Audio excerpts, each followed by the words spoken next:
Good evening, Tracy, and my neighboring cities of San Joaquin County and Stanislaus County's residents. I'm your host, Raj Singh, and I have a co-host, Tej Atwal, along with me today. And we have a candidate running for State Senate for District 5, Jim Wright Nauer. So Gurtej, please introduce our candidate, and let's hear from Jim about his candidacy for State Senate. Thank you very much, Raj. So Jim don't need an introduction, but I'll, with respect, introduce him. So he served as the mayor of city of Modesto from 2003 to 2012. So he was served as president of League of California Cities. So he's a known figure in our community, does lots of voluntary works. So I will request now Jim to please share some more about him. About me. Well, I've lived here all my life in California. I've lived in the Valley all but 14 years. I was down in Santa Barbara starting a new business. And other than that, I have constantly lived in this Valley. I was mayor for Modesto for 8 years, 2 terms. And they have you can only serve 2 terms in Modesto. So after that, I went back to doing my thing. I worked at the sheriff's department up until just recently. I was sworn for years. The last 10 years, I worked in property and evidence, working with everything that was checked in. But pretty much that's it. That's where I'm at right now. I'm very happy to be running, and I do want to win, and I'm going to do everything I can to be able to win. That's lawful. Thank you, Jim, for highlighting that part. So that brings us to our first topic of our show today to go over, and that would start with the everybody knows about a global pandemic, COVID-19. So as a candidate, if you get elected, first of all, what kind of issues or challenges that you're hearing from the residents in your county and San Joaquin, in your District 5 overall, and how are you proposing to propose some solutions around that? So can you give us some information, your thoughts on COVID-19? Okay, on COVID-19, I'm going to work very closely with the science, everything that we can find out. Of course, they're the ones that should know and what we should do. I believe deep down inside, they should just open up and everybody should wear masks. I think if the restaurants or the grocery stores require a mask, you either wear it or you don't go in. But I think the economy, we really need to open things up again. Okay. So a lot of time what we hear from our small businesses, they are getting a big impact because of this COVID. They're not opening up, and so right now, recently we're opening up with the conditions, the restaurants and some other hair salons and all the small businesses. As a recovery plan, anything that you would like to share around that? What can be done better, or in your vision, what's working and what's not working?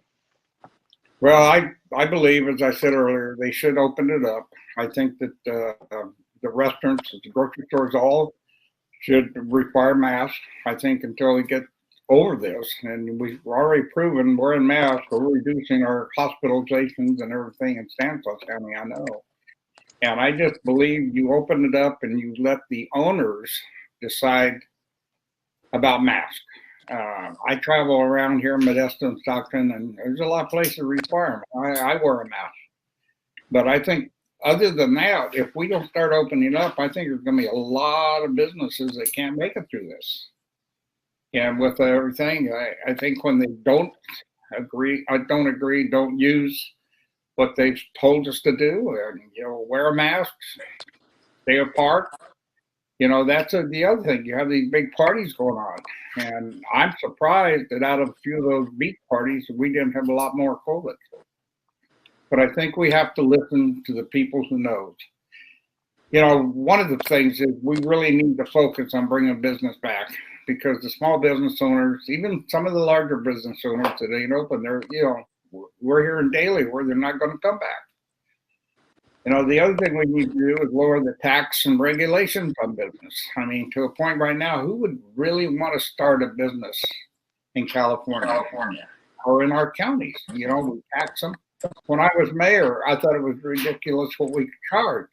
So many people never didn't come into Modesto. but you have to work with businesses. We need the businesses here, especially in our county and San Joaquin County. Thank you, Jim, for highlighting on that topic. And I would ask Ritesh to keep us moving to the next topic. Ritesh, please go ahead. Thank you very much, Jim. As you mentioned about the businesses, so one of the biggest agriculture business or the job producer in our Central Valley, so which faces the issues of water. So water issue comes here and there. So last year there were tunnel issues, then it got scratched. But those kinds of scenarios comes hinders our agriculture. So what do you think about where we are with respect to water, and how do you see the future for water with agriculture? For water, I see the future. We got to keep our water in our areas. I mean, we have agriculture that we're serving so much of the country. And I just believe the water needs to stay right here in our counties. We don't need to be shipping it down south or anywhere else. That water should stay right here. The same way about the tunnels. I don't agree with the tunnels. Anything that takes water out of our area, out of our counties, out of our, Northern California, where most of the agriculture is, I'm against it totally. So, Jim, just following up on that, so what solutions in that direction do you think, like there were talks, in future there will be talks, because Southern California, that population is increasing. And in 20th century, we had the delta, the levees to channelize the water to Southern California. So the water resources, California's resource, but how do you think those discussions, so in future, how can we keep the water in Central Valley? Well, I just think we have to work hard to keep it in the valley. I mean, some of the things that could happen, I think tunnels for sure, they should not be even part of our water. We have to some way solve the problems either by locally, and I think the state of California needs to be there too. I think we need to go up to Sacramento and we need to speak for the valley. We need to make sure that we're not going to lose anything. On the Delta tunnels, as I told you earlier, I'm completely no against the tunnels. I don't think there's anything good to come out of it. No, thank you very much, Jim. So I'll now take it back to Raj. So please. All right. So now moving into, if we talk about the public safety and law enforcement, those two things goes hand parallelly together. So what's your stand? What's your viewpoint about public safety and law enforcement? Well, public safety, I think, is one of the biggest things that we have to have in our areas. This whole thing about defunding police is crazy. Without the law enforcement, you got to live by laws. And without them, we're going to be all sitting out here wondering what's going to happen next. I mean, we watch TV, we see what happens in Seattle and all these different areas. We just don't need that. We need to back our police, back our law enforcement, and our whole first responders. I mean, fire, police, and the emergency ambulances. They need to be here. I used to work there for a lot of years in the medical field. I was 50 years in the paramedics. From 1955, I saw how that grew. And we're saving lives out there. But we need them, and we got to keep them. We can't shut them down. If we shut them down, there's going to be a lot more people injured because, there's so many people out there that don't follow the law. They don't want to follow the law. They want to agitate. They want to cause problems in these peaceful protests that's going on. As long as they continue to fight it all the time, we're not going to win anything. We have to shut down this violence that's going on. And we have to shut down the idea that if you got one bad cop does something wrong, well, that doesn't paint it all over. And I think just like business, I run that business like for 50 years, and I had bad employees. We had to get rid of them. You just do what you have to do and do what's right for the people. Thank you, Jim, on that part. But the next topic goes to you. Yeah, just adding there, as you mentioned, this law enforcement, you're for law enforcement, but as you mentioned, we all are watching on the TVs, so there's some trust in the communities, in the citizens that is deteriorating. How do you think that trust can be built up in our law enforcement agencies? Well, I believe we need to get citizens involved to sit down and talk about what do they see in their cities? What do you see in your counties? What can we work towards instead of fighting against each other? I mean, I know a lot of people think we ought to have police committees above the police officers that look at everything. Well, I'll tell you right now, how many citizens would really know about the workings of the police departments and the law enforcement agencies? You don't know that. Yeah, I just believe that we need to be working with our law enforcement agencies. I think there should be citizens involved. But as far as citizens being involved in the day-to-day operation, they don't know what's going on, and they don't understand what, by law, what we're allowed to do and what we're not allowed to do. And I just think they need to come up with a way in all our cities and counties. And I know here we've had, I know downtown Modesto Police Department has had meetings. The chief has them in most of the different things. And I do believe we have to get together and work together. No, thank you, Jim. Yeah, there has to be open dialogue and information has to be flown in both the directions to build up trust. You have to have an open dialogue. You also have to remember that everything that goes on in those departments are not at this time that you can put out. I know the chief here is putting a lot of the cameras that go on downtown. He puts them out. He puts them out and lets people see what happened. But that's good and it's bad, I guess you could say, because if you have a problem, you put it publicly out there before you have time to investigate it and come up with what really happened. I've watched these different cameras and stuff they have on these guys. And until you know the whole story, just taking what one camera had to say or two, you have to investigate it, and then you have to be publicly open to the citizens. Right, Jim. Yeah, we have the technology. Why not use that technology to help our law enforcement as well as our citizens? So as you are for the jobs, you mentioned that you are for bringing the more job opportunities and more companies to come in the Central Valley in District 5. So one thing we observed, Jim, is the education, our kids, they have to go either to Sacramento, San Jose, or East Bay to get the education. And once they go there, they stay there because organizations are there for the job opportunities. Yeah, it used to be pretty well known, go to the Bay Area and make more money and stuff. And a lot of people would live in the Valley and then go to Oakland and the Bay, San Francisco. I think a lot of that has stopped because right now I know everybody's having a hard time hiring police officers. Right now they're running the policemen through the mill constantly every day. And, the younger people that we need to be officers are saying, well, why would I want to do that? Why would I take a job that I'm going to be good at every day of the week? And that's not right. I agree. You have to have reform in some of these areas. But I don't think you just automatically defund them at all. Right. No, sure, Jim. So there were certain talks about the CSUs in Stockton, but that thing met some hurdles.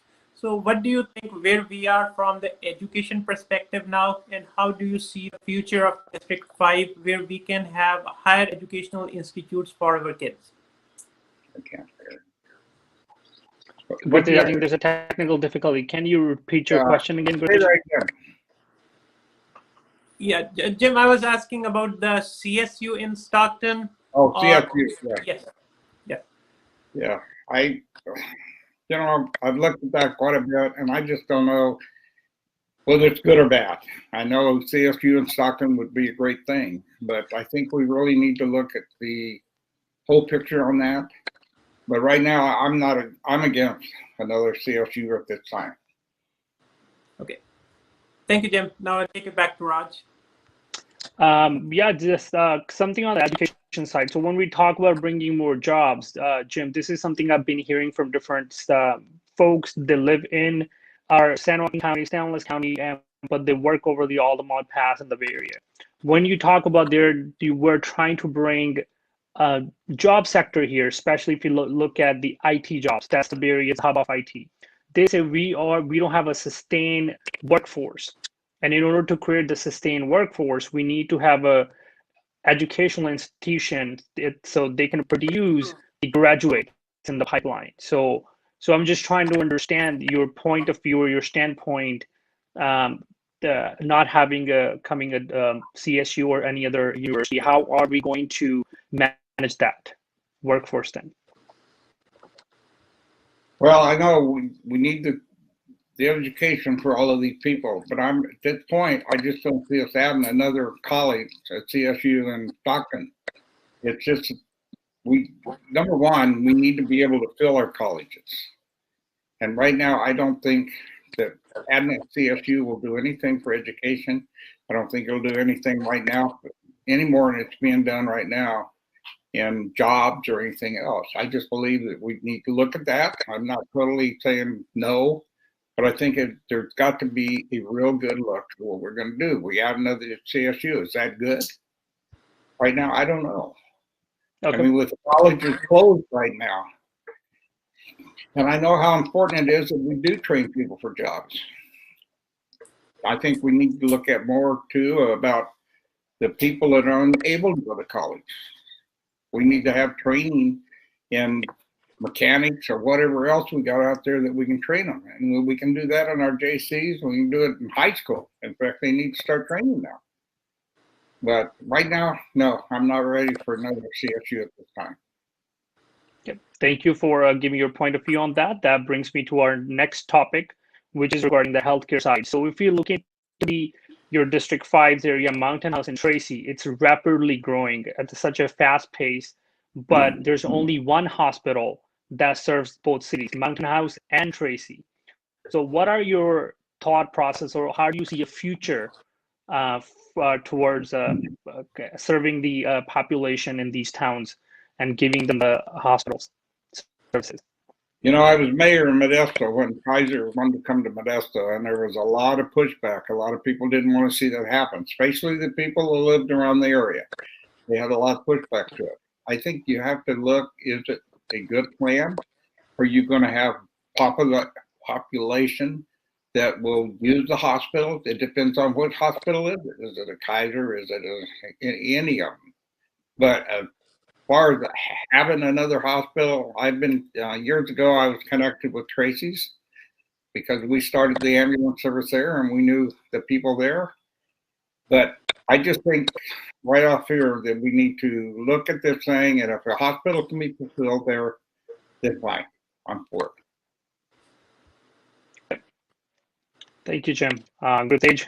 I think it brings us to the last topic. Go ahead. Yeah, no, before that, I have one more thought. So, Jim, what do you think the affordability in our cities, that is a challenge for the citizens? So what do you think where we are with respect to affordabilities for our citizens right now? And how do you see the future where there will be a less barrier between the affordability? Well, I think it goes back to COVID-19. Number one, we got to open up our cities. We got to open up our businesses. We've got people out there that need jobs. But I tell you, one thing we don't need is any more raise in taxes. Those gas tax or lower taxes, and you'll see a lot of things change. You'll see a lot of people coming back. I mean, I have family members that have left California in the last year and a half, have moved to Idaho strictly because of taxes. I mean, they can go to Idaho and live a lot better than we do here because they don't, with the DMV tax, all those taxes have got to be lowered. We got to quit raising taxes and shoving people out of California. They're shoving them out of our own city. You know, you have the building go on, and then all of a sudden you got more people, and then the next thing you know, they pass another tax law and they leave. So I'm totally against any increase in taxes at this time. Thank you very much, Jim. So moving along, Jim, about the homelessness. So quarter of the population in our country lives in California, which is homeless. And this COVID is creating a challenge. So what do you think where we are with respect of homelessness now, and how do you want to tackle it in the future? I'm going to have to repeat that one. I didn't hear it very well. So Jim, about the homelessness, so how do you think where we are now with respect to homelessness, and how do you see the future? Well, I can see the future growing. I think we can get out of this COVID-19. I think we need to, like I said, we need to open up businesses. We've got to get people back to work. I mean, you know, I hear this all the time about unemployment and stuff. People are being paid more than they were working. But we got to do something about that. We need people back to work. I mean, when people can sit home and do nothing and make more money than they were making, we need to look at the whole system. Something isn't right.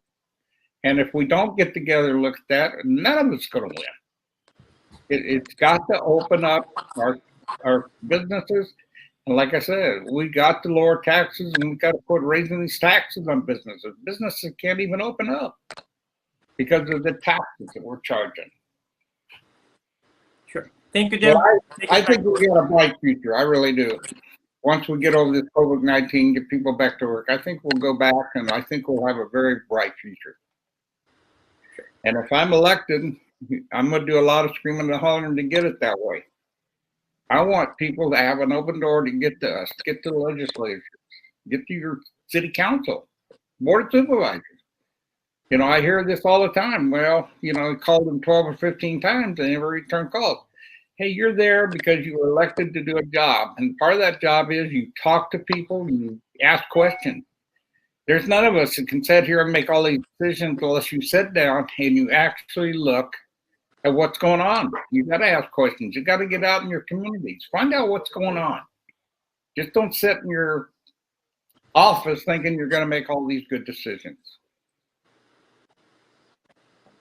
Thank you, Jim. Thank you for highlighting on all these topics that we heard from the different residents they would like to hear. So we really appreciate your time and energy for being with us. And at the last, if you would have to say something to your voters, something that we missed to ask you to address, please go ahead. You can address that. Well, I just want to see people get out and vote, and I want them to pick the right candidate for the job. Listen to how they talk. Listen to what they're saying. But follow up on what do they actually do. What do we do in our communities? You know, look at mine. I was 8 years mayor in Modesto. We went through the 2008 housing market. We didn't declare bankruptcy, but that took a lot of work. It took a lot of work of the 7 members on the council, plus our management in our city worked very close with us, and we made it through that. We worked with the unions. We worked with all the different people that wanted to do something wrong. You have to sit and talk to people. You just don't sit in your ivory tower or whatever they want to call it and think you're going to make all these good decisions. You're not. You have to talk to people and be very open to them and be very transparent to them. Because I know not being transparent is a problem. My 8 years, I had an agreement with Modesto B. Every Wednesday, they sent somebody in our office, myself and the city manager would sit down and they could ask any question they wanted to. Well, you got to have an open policy. You can't hide behind those closed doors because sooner or later it will come out. And it wasn't good for the people. Thank you, Jim. At last, if, like you said, follow up with your candidates who have any question to clarify, we would encourage the audience to reach out to Jim on his Facebook page. Or Jim, can you please provide your contact information that you wanted to give it to the public? Confidential information? Is that what your contact information that you can share with the public. I think we need to. I know a lot of times that we try to close our offices. You can't do that. You have to be transparent to everything if you can be transparent about. I'm not saying that you just open the floodgates or something, but anything that we can sit down and talk to people, we need to be transparent. Look, thank you very much, Jim. We appreciate, and we would encourage our listeners to please follow up with Jim for any question or send those questions to us. We will send those questions to Jim for get them answered and make an informed decision for November 3rd. So before we end, Jim, so any message for the voters, how they will remember you? How people going to remember me? I hope they remember me being good, doing the job that people, if I'm elected, doing the job that people expect. I did it when I was mayor. I can do it again as senator. But I would expect people to just, I would want people to think of me that I did what I promised. Thank you, Jim. Thank you so much for your time today, and we wish you good luck as well, and have a wonderful evening. Thank you very much. Thank you very much. Thank you.